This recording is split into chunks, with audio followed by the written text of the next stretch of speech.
Australia is facing an increasing epidemic of type 2 diabetes.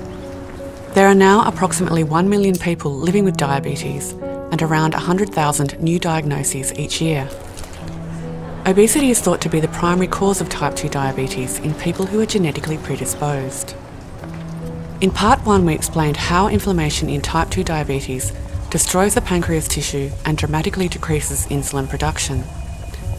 Here we describe the insulin receptor in type 2 diabetes. What we have discovered is the molecular detail of how the hormone insulin binds to its so-called receptor protein on the surface of a cell and instructs that cell to take up glucose from the blood and to store it as an energy source. The receptor itself actually spans the cell membrane, so it has a part outside, a part inside, and insulin binds to the part that is outside. Insulin is a small molecule whose structure was determined a long time ago in 1969, but it's been unknown how it interacts with the receptor, and that is what we have discovered. And its interaction I've characterized as a molecular handshake as the two proteins dock together. When insulin binds to the outside parts of the receptor, it brings the two halves of the receptor together, and at the same time, the two parts inside of the cell unwind and make contact.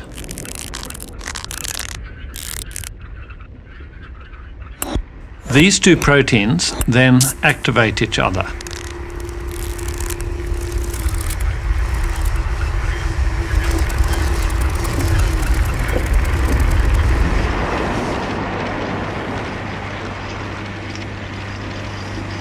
This activation allows the insulin signal to enter the cell.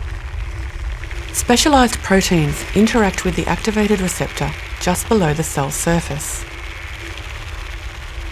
The receptor activates these proteins, and they in turn are able to activate multiple other proteins in a long signal cascade.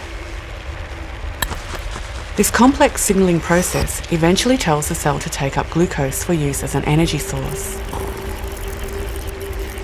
The long signal cascade allows tight control of the signalling process, as it can be turned on or off at many different points along the way.